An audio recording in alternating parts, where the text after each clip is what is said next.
Before we start, just a quick reminder to hit that subscribe button. Only 2% are subscribers, and remember, at 1,000 subscribers, I'll be posting a special video. In the sprawling, neon-lit metropolis of Christos, the night was alive with the hum of hovercraft and the pulsating glow of digital billboards. The air was thick with the aroma of street food and the sharp tang of ionized particles, common in a city where technology ruled supreme. Amidst this electric chaos, a group of Christorian bounty hunters, distinguishable by their shimmering scales and lithe forms, gathered around a holographic display that flickered with the image of their target. The target was Emma, a seemingly unassuming girl with a slight build and wary eyes that hinted at her true origin.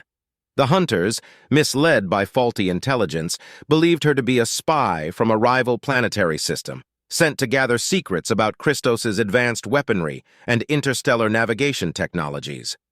The stakes were high, and the air crackled with urgency as the hunters synced their communication devices and loaded their stun blasters. Emma, unaware of her pursuers, navigated the crowded night market, her senses overwhelmed by the unfamiliar sights and sounds. She paused occasionally, her eyes scanning the stalls for anything that might help her blend in better with the local populace. She adjusted the hood of her cloak, attempting to conceal her distinctly human features: soft skin, lack of scales, and round eyes, a stark contrast to the angular, iridescent faces of the Christorians. As she exchanged a few crumpled notes for a local delicacy, her hand trembled slightly, betraying her nervousness. Emma wasn't just any human.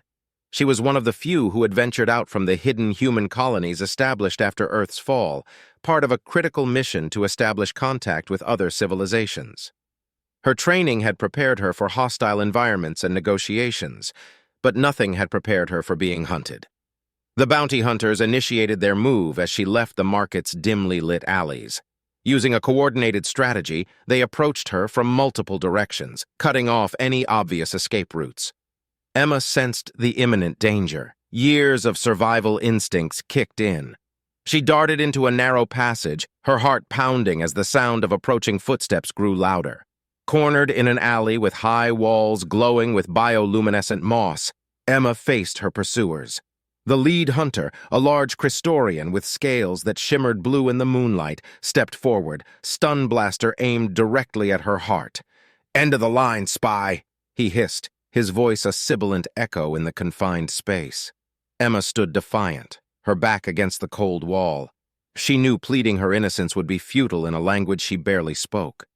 As the hunter's finger tightened on the trigger, a sharp pang of fear was quickly overshadowed by resignation. She knew the importance of her mission, and if this was to be its end, so be it. The stun blaster fired with a crackling snap, releasing a surge of energy that enveloped Emma. Her body seized under the intense voltage, and she collapsed to the ground, her vision fading to black amidst the echoes of her pursuers' celebratory shouts. As they approached to confirm their kill, none of them noticed the small, blinking device hidden in her cloak's lining, silently sending a distress signal to anyone who might be listening. Emma was down, but not out, and the true nature of her identity was about to turn a simple bounty hunt into an interstellar incident. In the sterile white confines of a high-security Christorian research facility, Emma's body was carefully transported to an examination table where a team of scientists awaited. The facility, situated deep within a mountain range on the outskirts of the capital, was usually reserved for top-secret military projects and the study of alien technologies confiscated from across the galaxy. Tonight, it served a new purpose: unraveling the mystery of a human, a species most Christorians considered nothing more than a legend spoken of in hushed tones. The head scientist, Dr. Sila, approached Emma's body with a mixture of curiosity and reverence. Her hands, covered in translucent gloves, hovered above Emma's inert form, her sensors detecting the residual energy signatures of the stun blast. "Prepare the revival chamber," she instructed her team, her voice echoing slightly in the large antiseptic room. The assistants nodded, efficiently moving to comply, their movements quick and precise under the watchful eyes of General Vorn, who observed from behind a reinforced glass observation window. As the team worked, Dr. Sila accessed Emma's biological data through a small, sophisticated device that interfaced directly with her neurological system. The readouts were astonishing. Despite her seemingly delicate human physiology, Emma's body showed remarkable regenerative capabilities and resilience. "This is no ordinary human, if there is such a thing," Dr. Sila muttered to herself. Her findings indicated genetic modifications, perhaps a testament to humanity's adaptation to new worlds and harsh environments after Earth's demise. Meanwhile, General Vorn was processing the gravity of the situation in his private office. The thought that they had killed a human, a real human, was deeply troubling. Humans were known in ancient texts as tenacious and fiercely protective of their own. If more humans existed, his actions could potentially lead to a violent confrontation. He activated his communication device, sending a secure message to the Planetary Defense Council. "Immediate session required. Potential first contact scenario with human species. High risk of escalation." Back in the lab, Emma was transferred into a cylindrical chamber filled with a luminescent healing fluid, a concoction of nanites and bioregenerative accelerators. As the chamber sealed, a soft blue light bathed her, and the fluid began to circulate, initiating the healing and revival process. Emma's cells responded almost immediately, absorbing the nanites which began repairing the damage at a molecular level. Outside the chamber, Dr. Sila monitored the progress, her brow furrowed in concentration. She was well aware of the ethical and moral implications of reviving someone for interrogation, but the potential intelligence about human technology and their current interstellar capabilities was invaluable. "If she wakes, she may not understand our actions as mercy," Dr. Sila considered aloud, her voice a mix of worry and wonder. As the revival process neared completion, Emma's fingers twitched, her brow furrowed, and her lips moved faintly as she began to regain consciousness. The chamber drained quickly, the fluid receding as the lid opened with a hiss. Emma's eyes fluttered open, meeting the bright artificial lights of the lab. Confusion and panic set in as her last memory, the chase, the stun blast, flashed through her mind. She sat up abruptly, her survival instincts kicking in once more, scanning for an exit or a weapon. Dr. Sila, observing the revival, stepped forward to calm her. "You are safe," she began in Earth's common tongue, a language she had only read about. "Please do not fear. We need to understand." Emma, still disoriented but quickly regaining her faculties, eyed the scientists warily. "Where am I?" she rasped, her voice hoarse from disuse. "You are among those who wish to learn, not harm," Dr. Sila replied, hoping to bridge the gap between their peoples, one fraught interaction at a time. Meanwhile, the reality of the situation was setting in across Christos, as the implications of their actions began to ripple outward, setting the stage for a confrontation that might reshape the galaxy. In the silent hum of the high-security chamber, Emma slowly came to grips with her surroundings. The cold, sterile lab felt alien and intimidating, filled with strange equipment and unfamiliar faces hidden behind protective gear. She tried to piece together the events that led her here, her memory jolting back to the moment when she was cornered and stunned. Her initial panic began to subside as survival instincts, honed by years of training on Earth and its colonies, took over. Dr. Sila, noticing Emma's cautious gaze and defensive posture, decided to maintain a respectful distance while attempting to establish trust. "You've been through a great ordeal," she said softly, hoping to pierce the veil of uncertainty and fear. "We did not know what you were, and mistakes were made that we wish to rectify." Emma, still wary but curious about their intentions, responded, "You attacked me. Why should I trust you now?" Her voice was firm and her eyes scanned for any sign of deceit. "We acted in ignorance and fear," Dr. Sila admitted, her tone conveying genuine remorse. "But we have a chance to learn from each other. Humans were thought to be lost to time. Your presence here could change everything for us, for both our peoples." General Vorn, watching the exchange from his observation deck, realized the delicate nature of this first contact. His career, his decisions, often made in the shadows of war and conflict, suddenly seemed fragile under the weight of this new reality. He made a quiet resolution to handle the situation with the diplomacy it demanded. Emma listened, processing Dr. Sila's words. Her mind raced with strategic thoughts on how to leverage this situation to her advantage, possibly as a means to secure her safety and even foster negotiations between her people and the Christorians.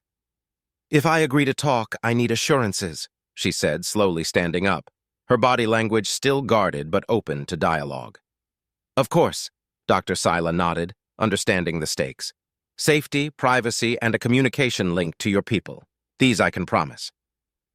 The arrangement was delicate, and as Emma agreed, the laboratory's atmosphere shifted slightly from tense uncertainty to cautious optimism.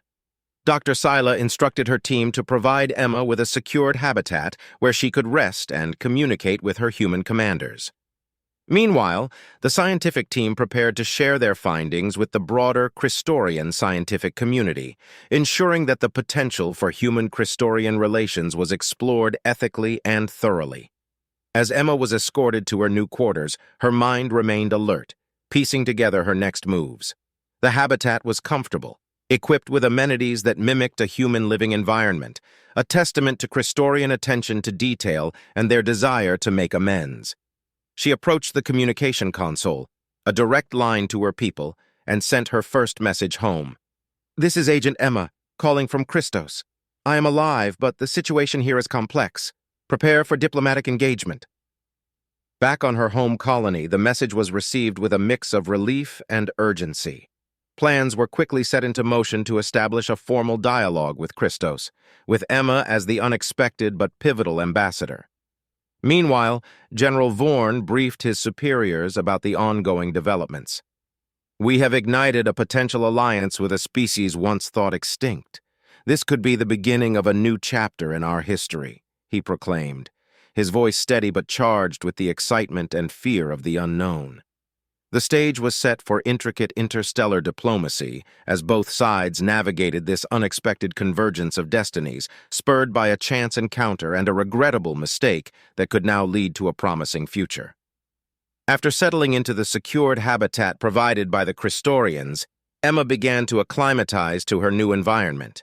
The space was designed to mimic a typical human abode, complete with a simulated Earth-like atmosphere, adjustable lighting that mimicked the sun's cycle, and even a small section for plant growth. These gestures, intended to show goodwill and an effort to accommodate her human needs, did not go unnoticed by Emma, who felt a mix of appreciation and skepticism. She knew every comfort offered was also a tool for her hosts to demonstrate their technological superiority and possibly to keep her complacent. Her first night in the habitat was restless. Emma's mind raced with strategies and scenarios. She had been thrust into the role of an involuntary diplomat and now held the weighty responsibility of representing humanity to a race of aliens who had first greeted her with violence. Her training had covered diplomacy, but the reality was far more daunting than any simulation. In the following days, Emma used the communication console extensively to report back to her commanders. Her detailed descriptions of the Christorians' technology, culture, and military capabilities were invaluable. Conversations with Earth's leaders were cautious yet optimistic. They were intrigued by the potential benefits of an alliance with Christos, but remained wary of their initial hostility. Meanwhile, Dr. Sila frequently visited Emma, each time bringing more scientists who were eager to learn about human physiology, culture, and technological advancements. These sessions, though exhausting, proved fruitful for Emma. She learned to read her hosts, picking up on their body language and the subtleties of their language, which helped her navigate and control the narrative of her discussions. Emma also insisted on touring the Christorian facilities under the guise of fostering mutual understanding. During these tours, she paid close attention to their infrastructure and the dynamics between different ranks within their society. It was during one such tour that she observed the palpable tension between the military and scientific communities, a divide that could be advantageous in future negotiations. As her understanding of Christorian society deepened, Emma formulated a plan to solidify her position not just as a survivor, but as a key diplomatic figure. She proposed a formal exchange program, suggesting that Christorians could benefit from learning about human resilience and adaptability, particularly in terraforming and colonization, fields in which humans had made significant advances post-Earth. General Vorn, who was initially skeptical, became more involved in these exchanges, seeing them as a way to strengthen his own position within the military by securing advanced human technologies and methods. His interactions with Emma, though initially marked by a formal and cautious distance, gradually became more open. He started to see her not just as a symbol of human resilience, but as a strategic ally. The exchange program began to take shape, with Emma helping to outline the parameters and objectives. She managed to negotiate terms that were favorable to humans, including the sharing of certain non-critical technologies and cultural exchanges, which would allow humans to assess Christorian intentions and capabilities more closely. As the program gained momentum, Emma's reports back to her superiors became more hopeful. She had turned a precarious situation into an opportunity not just for survival, but for potential prosperity. Her role evolved from that of a mere envoy to that of an architect of what could be humanity's most crucial alliance. Yet, despite these successes, Emma remained vigilant, aware that her position on Christos was still highly dependent on the whims of her hosts and the ever-present undercurrents of their alien politics. As the exchange program between humans and Christorians took form, Emma found herself increasingly at the center of a complex web of diplomacy and strategy. The initiative, initially born out of a desperate need to establish trust and understanding, had evolved into a comprehensive platform for interspecies collaboration. Emma's role had expanded from that of a diplomatic novice to a key player in orchestrating this unprecedented partnership. Emma began to host a series of workshops and symposiums aimed at sharing knowledge about human technologies, particularly those related to environmental restoration and energy efficiency, areas in which Earth had made considerable advancements before its downfall. The Christorians, for their part, shared insights into their advanced materials science and artificial intelligence systems. Each session was meticulously planned to ensure that sensitive information remained confidential while still fostering a genuine exchange of useful knowledge. During these workshops, Emma carefully observed the interactions between different Christorian factions. The scientists were genuinely enthusiastic, driven by a thirst for knowledge and a sense of wonder at the human capacity to adapt and survive. The military personnel, however, attended with a mixture of skepticism and strategic interest, always on the lookout for an edge that could be used to strengthen Christos's defense capabilities. It was during one of these sessions that Emma met Laris, a Christorian engineer with a peculiar interest in human culture. Laris's openness and genuine curiosity about human history and philosophy struck a chord with Emma.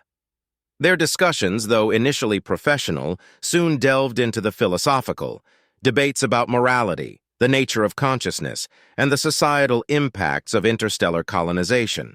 Through Laris, Emma gained deeper insights into Christorian society, learning about their struggles, aspirations, and fears. This relationship proved to be a gateway to understanding the broader societal undercurrents that influenced Christorian politics. As their friendship developed, Emma used these insights to refine her diplomatic approach. She proposed the creation of a joint advisory council consisting of leaders from both species to oversee the exchange program and address any concerns that might arise. This move was met with cautious approval from General Vorn, who saw it as a means to maintain military oversight while also promoting a facade of cooperative governance. With the council in place, the program began to impact areas beyond technology and science. Cultural exchanges were organized, featuring human art, music, and literature, which enchanted many Christorians and helped humanize the image of humans among the Christorian populace. In return, Christorians introduced humans to their visual arts and classical compositions, which possessed a complexity and depth that reflected their long, storied history. Meanwhile, Emma's reports to her home base became increasingly optimistic. The narrative had shifted from one of survival to one of potential flourishing. Her dispatches spoke of partnerships that could lead to significant advancements for human colonies and a stronger position in galactic affairs. However, Emma remained acutely aware of the delicate nature of her work. A single misstep could unravel the fragile trust that had been built. The tension between the need for openness in the exchange and the imperative for security was a constant balancing act. Emma navigated this tightrope with a growing confidence, driven by the conviction that this alliance could usher in a new era of prosperity and peace for both humans and Christorians. Yet beneath the surface of this diplomatic success, she kept a vigilant eye on the political machinations within Christos, knowing that alliances are often as fragile as they are fruitful. As the exchange program flourished, Emma's influence and reputation continued to grow among both humans and Christorians.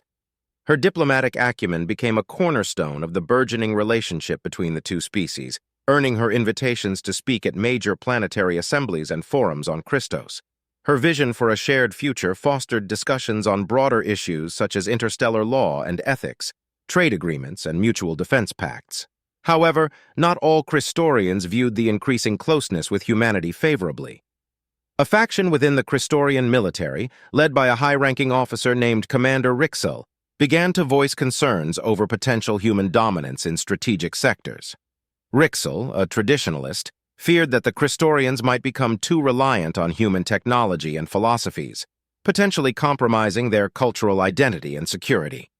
Emma became aware of these undercurrents of dissent during one of her advisory council meetings, where Rixel openly challenged her proposals for expanded military cooperation.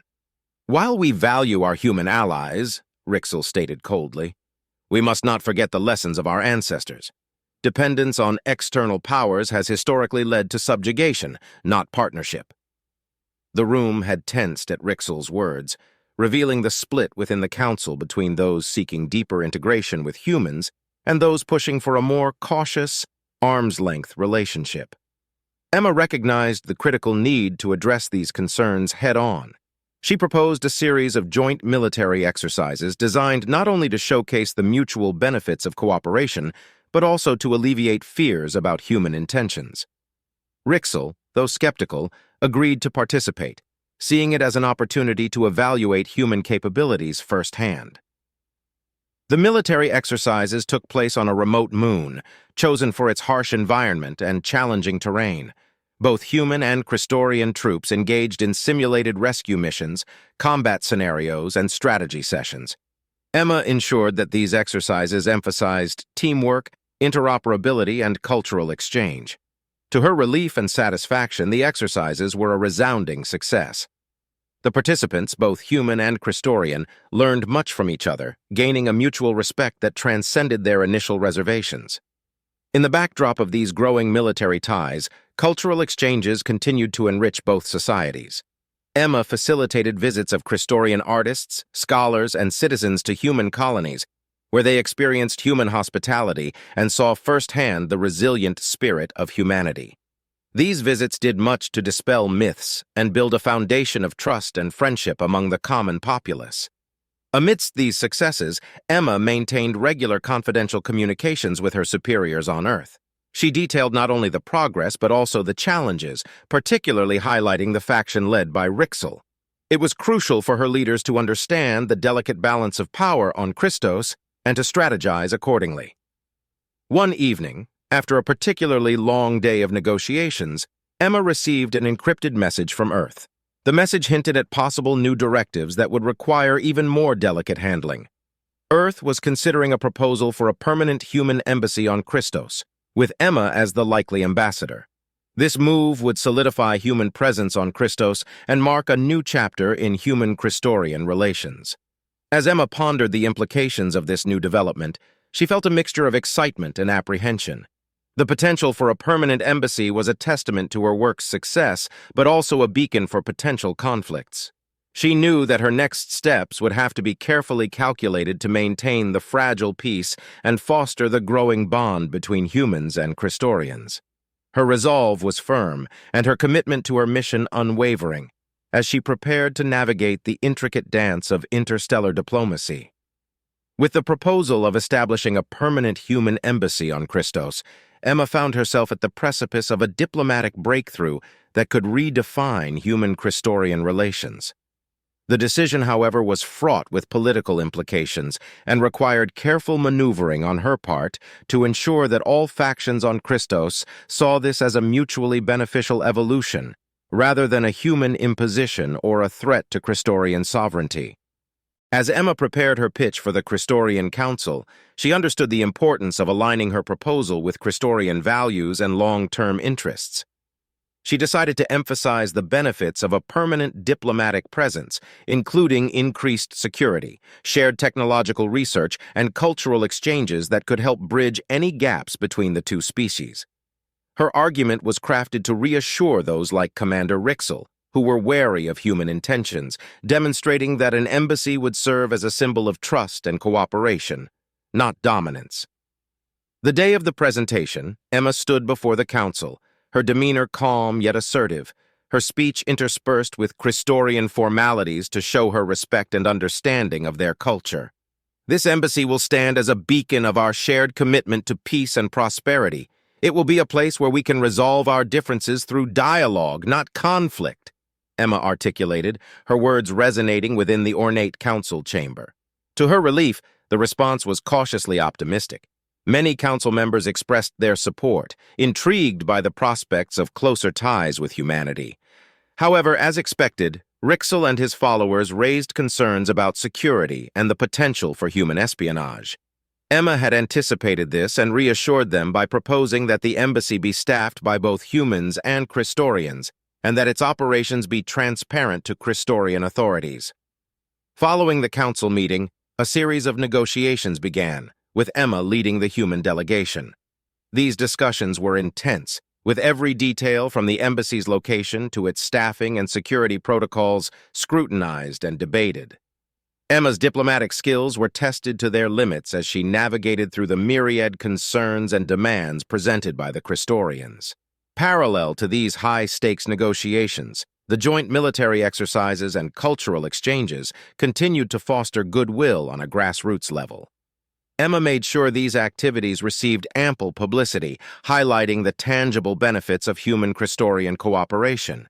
This strategic move helped sway public opinion on Christos, which in turn put pressure on the council to consider the broader benefits of approving the embassy. After weeks of negotiation, the agreement was finally ratified. The establishment of the first human embassy on Christos was hailed as a historic achievement, a testament to the trust and friendship that had been painstakingly built. Emma was appointed as the first human ambassador, a role she accepted with a profound sense of responsibility and pride. On the day of the embassy's inauguration, Emma stood beside General Vorn and other dignitaries, her heart swelling with pride as the flags of both Christos and humanity were raised side by side. In her inaugural speech, Emma spoke not only of the challenges they had overcome, but also of the shared future they were building together. "Today we are not just forming an alliance," she said. "We are becoming a family, one that shares a common vision of peace, respect, and mutual prosperity." The establishment of the embassy marked a new era in interstellar diplomacy. Emma's role as ambassador became busier, filled with new challenges and opportunities as she continued to mediate interests, solve conflicts, and deepen the bonds between humans and Christorians. Each day was a step towards a more stable and unified galaxy, driven by the unwavering belief that together, humans and Christorians could face any challenge the universe might throw their way. The establishment of the human embassy on Christos had a profound impact on both human and Christorian societies, serving as a tangible testament to the fruits of collaboration and understanding. Ambassador Emma found herself at the heart of this unprecedented chapter in interstellar relations, her days filled with diplomatic engagements, policy negotiations, and ongoing efforts to further cultural integration. In the months following the embassy's inauguration, a new wave of initiatives began to take shape. Emma spearheaded several of these, including the Interspecies Technology Sharing Program, which facilitated the exchange of scientific knowledge and resources between Earth and Christos. This program not only accelerated technological advancements on both planets, but also provided a platform for young scientists from both species to work together, fostering a new generation of innovators who were inherently more inclusive and cooperative in their approach. The success of these initiatives brought Emma widespread acclaim, but she remained focused on the delicate balance of power and trust that underpinned these achievements. She was mindful that the scars of initial misunderstandings and conflicts were not fully healed, and she worked tirelessly to ensure that both humans and Christorians felt equally respected and benefited from their alliance. Emma also launched the Christos Earth Cultural Exchange Festival, an annual event that alternated between Earth and Christos, featuring art, music, food, and traditions from both worlds. The festival quickly became a beloved event, drawing crowds in the thousands and becoming a vibrant symbol of interspecies friendship and unity. The media coverage of these festivals helped to humanize both species to each other's populations, breaking down long-held stereotypes and fostering a sense of shared community. However, the role of an ambassador is never without its challenges. Emma had to navigate complex political waters, particularly as factions within Christos, still led by figures like Commander Rixel, occasionally pushed back against what they perceived as undue human influence on Christorian affairs. Emma handled these situations with a mix of diplomacy and firmness, always striving to find common ground without compromising the sovereignty and dignity of either side. One such challenge arose when a dispute over mining rights in a jointly administered star system threatened to escalate into conflict. Emma facilitated a series of negotiations that led to a landmark agreement, which not only resolved the dispute amicably, but also established a model for future joint ventures, emphasizing sustainable exploitation of resources and profit sharing. As years passed, Emma's role evolved. She was no longer just a mediator, but a leader in fostering interstellar diplomacy. Her efforts had helped establish a blueprint for human relations with other alien species as well. Emma's work had shown the galaxy that humanity was a capable and cooperative partner, willing to stand on equal footing with other civilizations. Reflecting on her journey during a quiet moment in her office at the embassy, Emma gazed out at the Christorian skyline. She thought about the young girl who had once felt cornered in an alien market, fearing for her life, and contrasted it with the woman she had become, an architect of peace and cooperation. It was a testament to the power of resilience and the possibility that lay in reaching across the divide to grasp a hand extended in partnership. Emma knew that her work, like that of any peacemaker, was never truly done. There would be more challenges, more negotiations, and more opportunities for missteps or misunderstandings. Yet, as she prepared for another round of discussions, this time involving a new alien species interested in the human-Christorian alliance model, she felt ready. Each challenge was an opportunity to further the cause of peace and to demonstrate that diplomacy, respect, and understanding could indeed make the universe a smaller, friendlier place. The embassy, once just a symbol of hope, was now a beacon of the galaxy's potential for unity.